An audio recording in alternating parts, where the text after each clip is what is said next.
It's a wonderful morning, no doubt about that, and it's a delight as always to have you join us here on Global Morning. And it's a great opportunity to just articulate some big stories and then whip out conversations from every one of them. I am Uyi Agmofuegbe. As always, it's a pleasure to have you here. And of course, World Day, the start of the day is made, it also reflects that gratitude to God and the fact that we are among the very living is what we must always be grateful for. And of course, a pleasure to welcome you to the morning show where we begin your day with us at Global Television. I am Edikan Michael.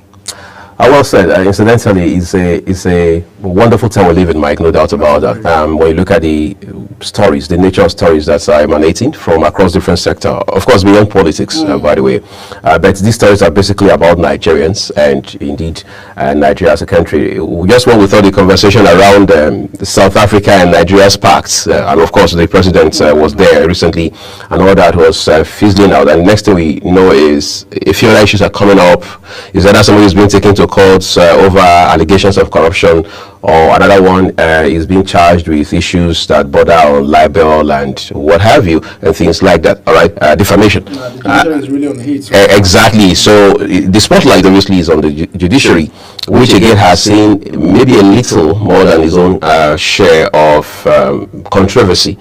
Even those in the judiciary space are now questioning issues around the judiciary and all of that. Look at the statement credited to the Inspector General of Police recently, talking about picking holes in the judiciary and things like that. And I realize incidentally, and this is a bit of a crack-up, many lawyers don't want to talk about that issue because they think it's way too sensitive for them. But you see, we must eat the frog, as they say, right? These are issues we must deal with very courageously. Otherwise, we can't move forward as a country. Those who are in the space of finance and economics have even said that there's a correlation between your judicial system in the country, rule of law elements, and foreign direct investments. In other words, if as a country you have not been able to establish that you follow the rule of law, that your judiciary is robust and vibrant, there's a pretty good chance you're going to get next to nothing in terms of FDI. And if that's the case, it means we ought to have started yesterday. All eyes on judiciary, that hashtag from 2023 election is still ongoing.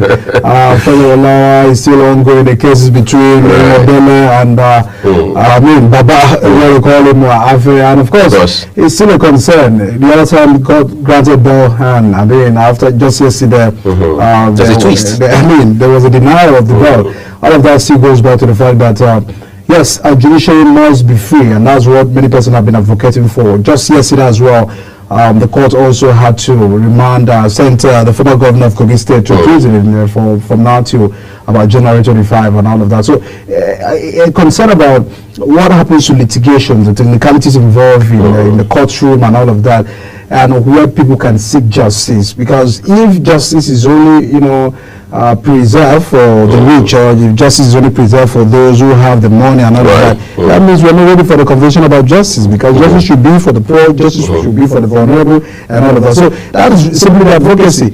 Our chairman, when we went to Ghana to observe the election, said, I've gotten lessons from Ghana, and that elections, politicians in Ghana do not, swing from one party to the other. And my brother said, no, it shouldn't be just the only message you should get. Also look at the issues of technicality, all things IWF and all of this is involved in election. So, and also the judiciary should also learn, because at the moment where politicians are not really mounting pressure on the judiciary, it allows the judiciary to do their job independently.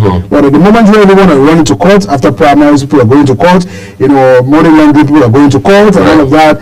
Why are we creating room for all of these, issues? Because the moment we are still mounting pressure on the judiciary, that means we are still having a long way to go. So, yes, all our judiciary, the Chief Justice of Nigeria said, yes, I understand that we have few bad eggs, within us, but then we can't completely say that the judiciary is bad and all of that. So, what judiciary should, the judges and those involved and lawyers should do well to also understand that as on them and whatever precedent is set, also have an effect, in future cases, so that we can get equity in this country. It's very much important. Yesterday, by the way, so I overheard this gentleman who was talking about public address system.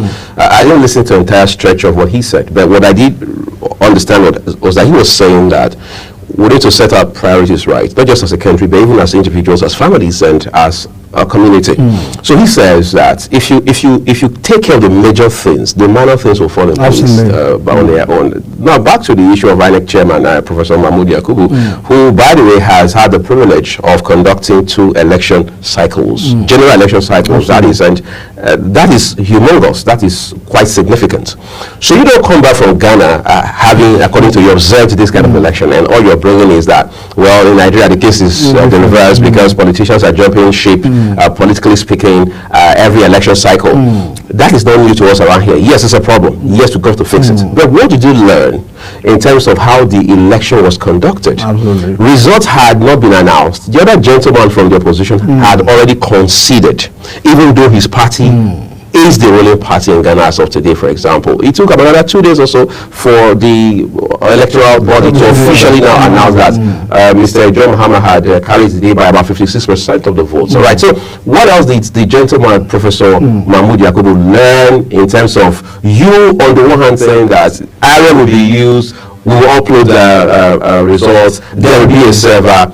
Few months down the line, exactly, real time. But a few months later, you tell us, well, we never said there was going to be server. There was no server. It's in the guidelines. It's in the Electoral Act of 2022. It's not in the ground of the Constitution and what have you. The question is, are we not supposed to first of all allow charity to begin at home so that justice can start from the next door? That's what it's supposed to be. INEC has got to understand that Nigeria looks to that commission every time there's an election. And for the gentleman, I mean the commission's chairman now, Professor Mahmood Yakubu, there are 2 elections that will be a litmus test, as they say in chemistry. All right, the first one is the one in Anambra State. Of course, it's an off-grid election. The second is Ekiti State, and then we're going to go on to talk about Osun and the other ones before the grand finale of 2027 general election.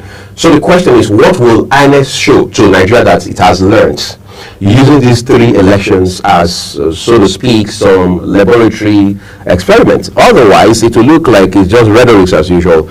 We're not actually taking any step forward. I mean, a lot to really get, because the institutions of Nigeria must begin to work. Because if the institutions are not working and they are failing, I mean, even the person just said, we must begin to fight corruption from the top, because at most time people were saying corruption and all of that, is from the family, from the grassroots and all of that. The people of Nigeria must begin to do. But, Obasanjo argued over the weekend that we must begin to fight corruption from the top. Leaders, must show example, and institutions of government must really show that they're working.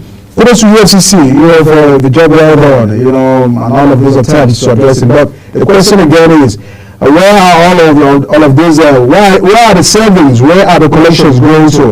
Or where can we point out to these roads? We've gotten, and then this is where we're investing them to. Because Nigeria is still bearing as of today. So if we've recovered all of those funds from people who looked at the country, where are the funds? These are the questions that Nigerians are still asking for the many years of existence of EFCC. Where can we trace back all of that? Because we might begin to feel the impact of institutions without, anyone holding brief for anyone. So, a lot to do in Nigeria. And yes, change begins from, individual level, but leaders must also do well to show and lead by example. Governors at the respective state must understand that power really belongs to the people, and the excellence of government is really for the people. We see the tracking of some development coming from Nigeria, and the development from the judiciary and all the sector and the presidency are trying to put the economy to shape. But everyone, we'll go on a very quick break, and once we return from the break, we'll be looking at the national dailies this morning for you. The story with us will be right back.